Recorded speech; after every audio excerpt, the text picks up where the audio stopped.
Yeah, morning guys. So today we are going to see a real-time project example, okay, of how to handle dynamic web tables, okay, for performing different kinds of operations.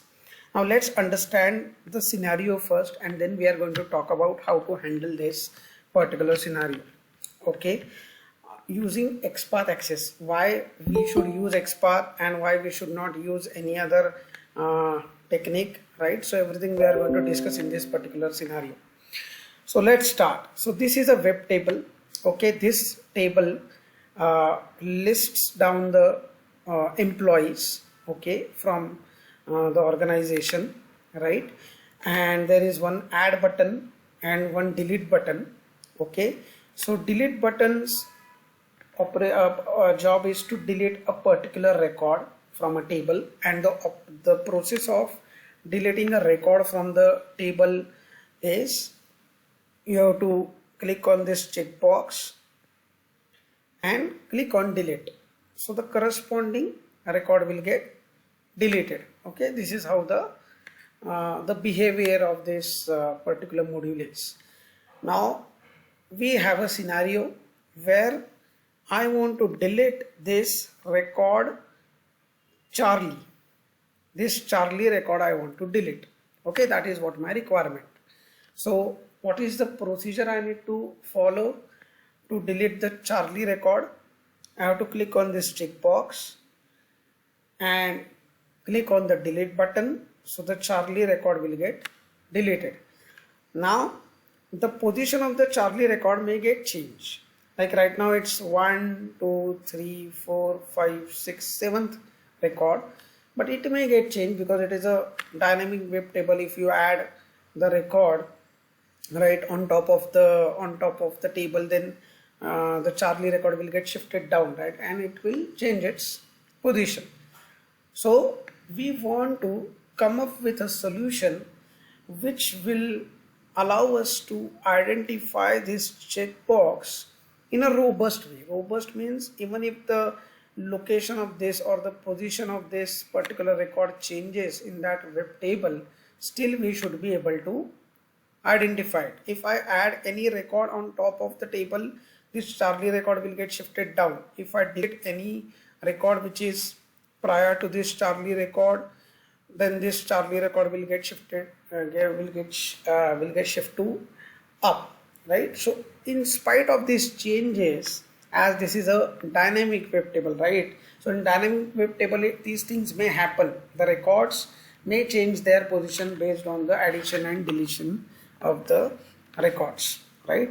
So now we want to come up with such a solution where I should be able to identify this checkbox, because the procedure for deleting the record is to click on this checkbox and then click on delete button, which will delete the corresponding record, right? Now the question is how to identify this checkbox robustly without affecting its identification, even if this Charlie record shifts its position in the web table due to addition and deletion of the records. Now let's understand. This is very, very important. So let's inspect the checkbox. Now I will just inspect this. Let's understand the architecture of the table first, and then we will go into the more deeper understanding. So this is a table control. Okay, you can see the table which has got an ID set. There is a T head. So this T head is about showing the headings of the columns, right? These are all headings, right? Then this is a T body. T body contains all the rows and columns. TR is the row. TR means row. You can see on the left hand side the rows over here. As and when I hover on these TRs, you can see the corresponding rows in the table will get highlighted with the blue color. You can observe that. So TR, you can see TR, these are all rows from the table, and TD is nothing but the column, right? So you can see once I hover on this TD, you can see the columns from a particular row getting highlighted, right? TD, TD, TD. So all these are TDs, right? Now let's inspect the checkbox for the Charlie record. Okay, so let's inspect that and see where it is. So this is where that Charlie record checkbox is, which we want to identify, this one, right? You can see there is an ID set to this Charlie record, but this ID may change. Like in the dynamic web table, it may happen that the ID, whatever you see for the controls, those ID gets set to that control based on the location or the position of that particular TR or a record in that particular web table. So it may happen that this ID which is set to this checkbox, okay, it may depending upon the location of the TR. If the TR changes its location or the position from being 7 to, if it gets shifted to the 6th position, or if it gets shifted to the 10th position, that way, then this ID may change. So it may happen, guys, in web table. So don't go with the ID and name, even if you see those are set to the control, right? So what is the way now? What is the way for us to identify the element? Now there is very important technique in UI automation. Like there are 3 techniques. We have already discussed about these 3 techniques in our initial automation sessions, but let me revise those, okay, because this is very interesting and very important to know before we cover up this scenario. So there are basically in UI automation, there are 3 kinds of element identification techniques. One is the image identification, where the image of a particular element can be given to the automation tool, and then automation tool with the help of that image, it identifies the particular element based on its photo, based on its image, is image based identification.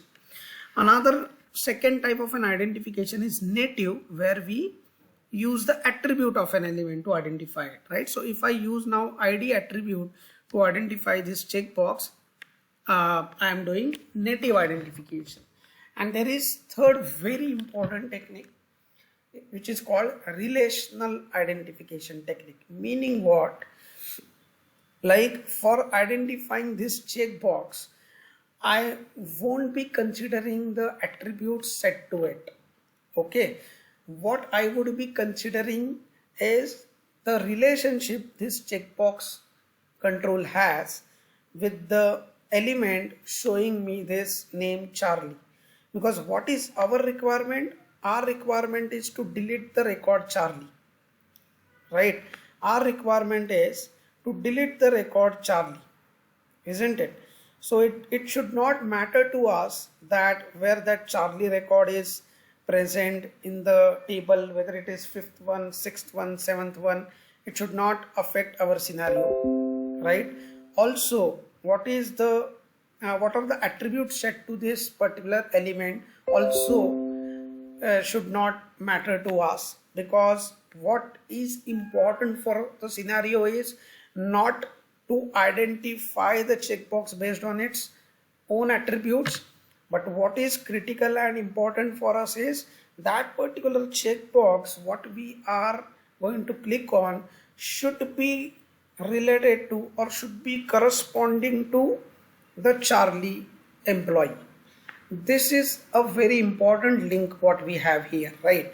So what our scenario says, I want to delete a Charlie record, and for that I want to click on a checkbox. So the checkbox which I am clicking on, it's very necessary for my scenario that it should be associated with the employee name Charlie.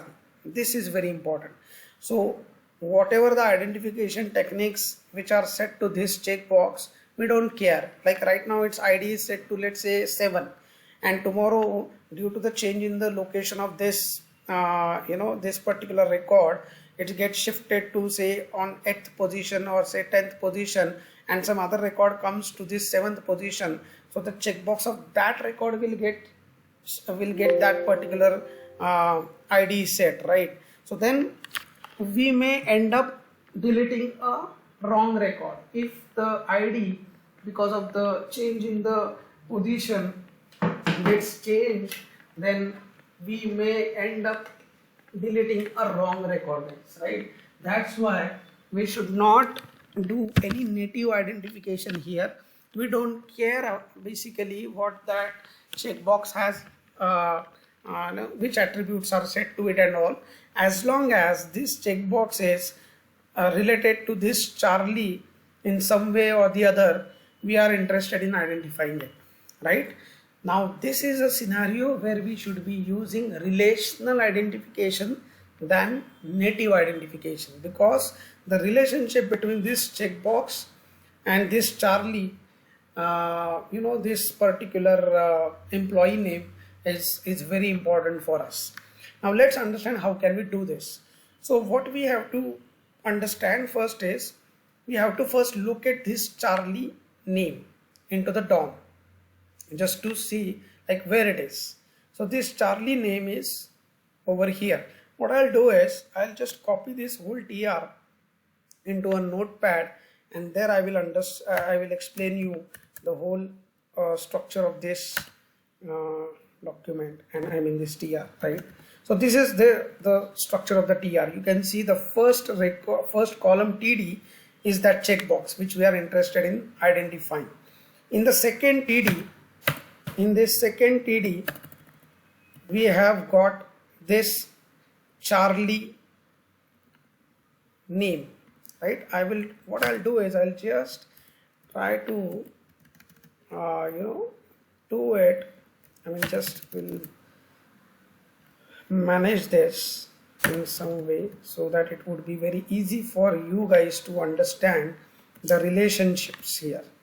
And this is crucial, guys. The relationships, understanding those relationships is very, very crucial. Now you can see here, so PD, and I will just correct. Now if you see, right, so this is a TR having first TD, which contains the first column, which contains our checkbox.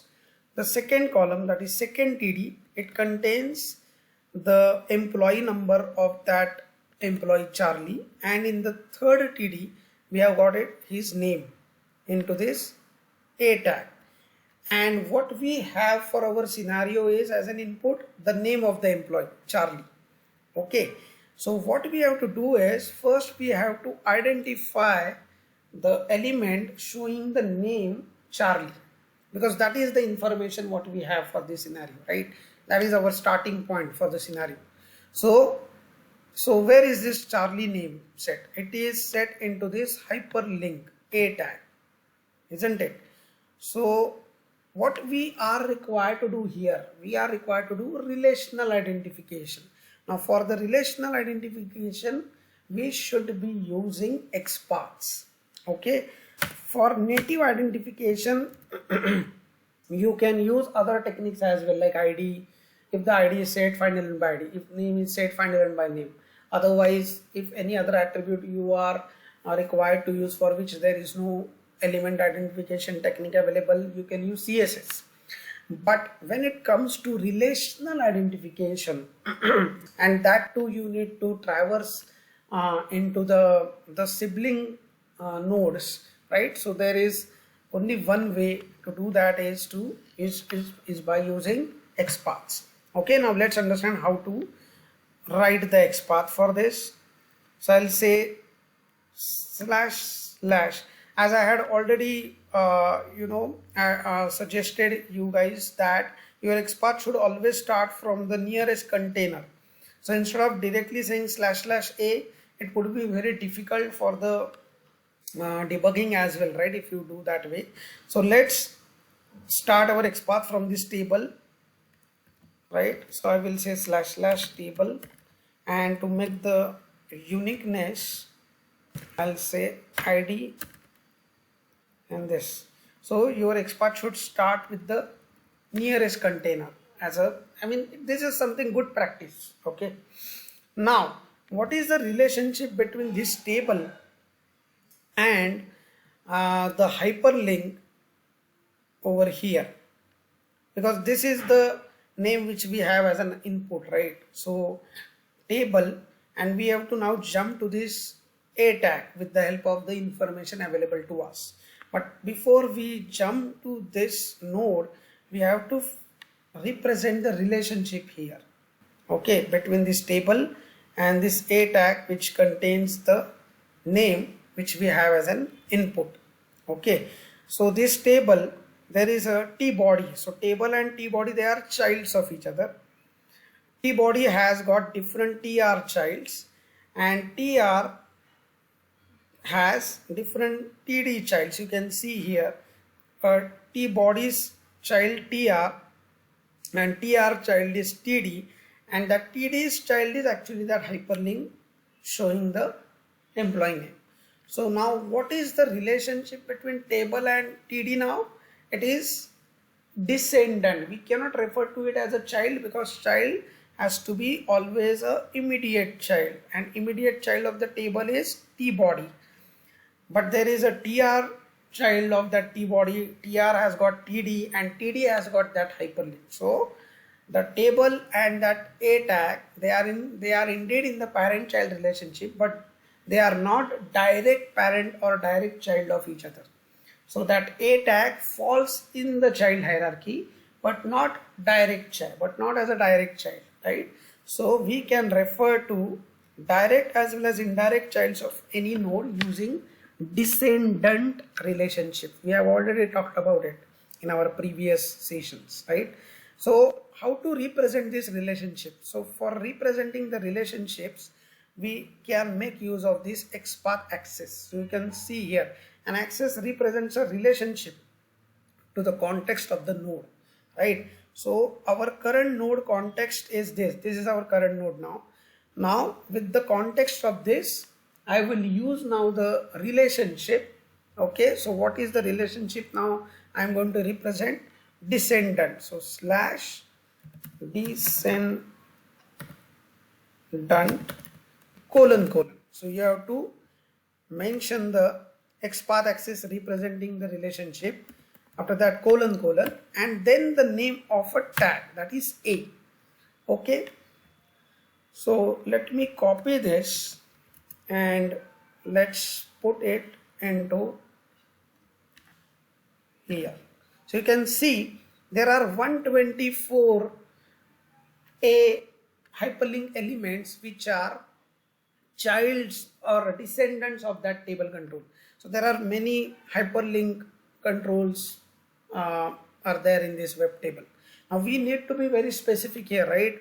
So we have seen yesterday how can we write a predicate, a where clause in our XPath queries. Okay, you can see my previous videos if you have not gone through yet about the predicates. Then you can see my video on predicates. Okay, so how to mention a predicate here? Into the square bracket. Predicate is like a where clause in query.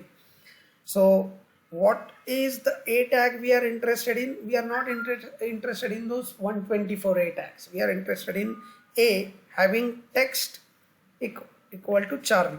So I will mention here that text, this is a function which allows us to retrieve the contained text of an element, and based on that we can have our where clause like this.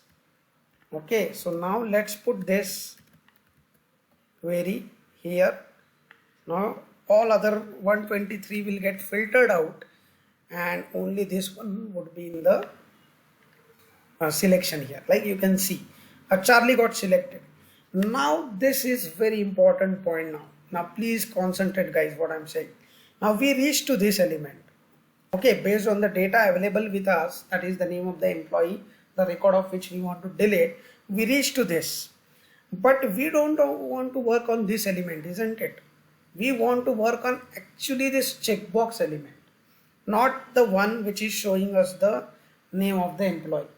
Now there is a point here that we want to go from here to this element which is over here, and this element is the corresponding checkbox to the employee Charlie, and that's what we talked about, right? What we are interested in, the relationship between this checkbox and this Charlie. That's what the main link point for our scenario is. We don't care what all the attributes are set to this checkbox, as long as it is related to the the employee name we want to delete from the table, right? Now let's understand what is the relationship. Now these two, like this A tag having the employee name and this checkbox, they are not in any direct relationships. What are the direct relationships? Parent, child and siblings. Okay, they are not on each other's, you can see they are not on each other's child hierarchy as well. You can see here the parent of this A tag is this TD, okay, and this checkbox is not in this TD to make them siblings. They are not siblings of each other. In order to make them siblings of each other, both should be inside this TD tag. But the parent of this A is this TD, parent of this input checkbox is this TD, right? So these two are not siblings of each other. First point, they are not parent of each other or child of each other. The parent of this A tag is this TD. There is no child to this A tag. The parent of this checkbox is also this TD, and there is no child to this input. So they are not in any kind of a direct relationship with each other. Direct relationships are always parent, child or siblings, and they are neither of these, any of these relationships with each other. Now what to do? Now from this A, now I need to traverse to that element from the A which would be in a direct relationship with the element. Say for example, now I am here, so what I'll do is I will traverse to the TD over here, which is a parent, and then from this TD I will move to this TD, which is in the direct relationship with the element where I want to go to. Okay, this is a traversing from A to this TD. There is a direct relationship between the element A and the element TD. Okay, and from here I will traverse to this TD. Again there is a direct relationship. We will see what those relationships are, but there is a relationship between this TD having the A tag, employee name A tag, and this TD having the checkbox we want to click on. Now let's understand what is the relationship. So this A and this TD, they are in a parent-child relationship. So we can move to we can move from one element to other element if they are into any direct relationships, and direct relationships are, as I mentioned, parent, child, siblings. So what is the relationship between this A and this TD? The TD is parent of A, isn't it? So we can mention that relationship with the XPath axis called parent. You can see there is a XPath axis parent to define the parent relationship. So I will come here and I will say slash, then name of the relationship, colon colon, and name of the element, which is nothing but this TD. So from A I move to this TD. Now let's copy this. I'm going very step by step, guys. Please concentrate. Very, very important scenario this is. Right? So I am moved here to this TD. Okay, now where I want to go to? I want to go to the checkbox element. Now I have reached here. And I want to go to this input checkbox. But this TD and the input checkbox, they are not in any direct relationship. You can see They are not siblings of each other. They are not on parent-child relationship. The child is this A for this TD. The parent of this TD is this TR, right? And these are also not siblings, you can see. But this TD and the parent of this checkbox, which is this TD, these two TDs are in the direct relationship. You can see this TD, the parent of our A, and this TD, the parent of our input checkbox. These two TDs are in direct relationship, and that is a sibling relationship. Why? Because both these TDs are inside the TR. And when you see that elements sharing the same parent, they become siblings of each other, right? So this TD and this TD, which is a parent of our checkbox, they are siblings of each other.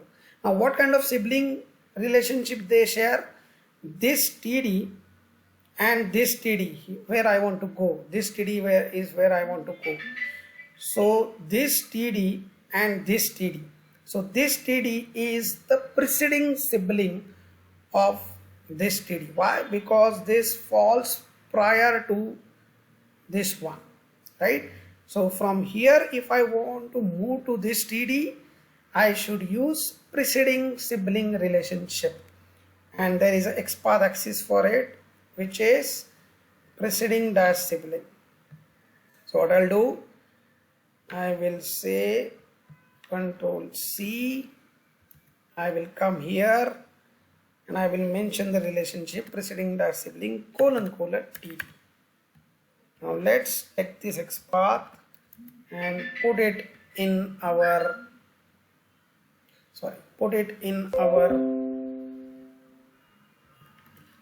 browser. So I reached here. You can see I reached here. You can see on the left the checkbox is being highlighted with blue. So I reached to the TD. I haven't yet reached to the checkbox though, but I have reached to the parent of that checkbox where I want to go. Now I have reached here. Now where I want to go? I want to go to this checkbox. Now what is the relationship? Are they in the direct relationships? Yes, they are. So I am already here, reached. So what is the relationship between this TD and this input checkbox where I want to go? The input checkbox is a child of this TD, isn't it? So I will represent this relationship child with the help of my XPath axis child. So I'll say slash child : and what is the tag name for the element? Input, right? You can see input is a tag name for our checkbox, and you can be also very specific that input, if you want to be specific here, that @type equal to checkbox. So you are making it very clear, the readable your XPath, that you are clicking on that checkbox. Don't just say only input, it would not be readable enough. But if you say input which has a type equal to checkbox, it would be pretty much readable to the other person, right? And then let's copy this XPath and put it here, right? So we got here. Now even if, like, you can see our XPath, we have not used any indexes, so there is no positional identification is happening over here. So even if the TR changes or like whatever changes, as long as these two, the A tag showing the the name of the employee and the checkbox which we want to click on, as long as their relationship is intact, we are able to find the element, right? So even if this row TR gets switched to some other position as well, still there won't be any effect. I'll show you that. Right now our Charlie record is here, which is 1 2 3 4 5 6 7. Now I will just delete one record to just change the position of that Charlie record, right? So that Charlie record, which was previously at 7th position, now 1 2 3 4 5 6, now it has change its position, right? Now still our XPath will work. Now Control F, and I will just take this Control C, Control V. See, still our XPath is working, right? This is very important. Your XPath should be robust, and that's where the relational identification comes into the picture. As long as the relationship is intact, you would be able to, rather you should be able to identify the element. You should not rely on the positions of the TRs and position of the TDs and all, right? So very interesting example is this. Thank you guys.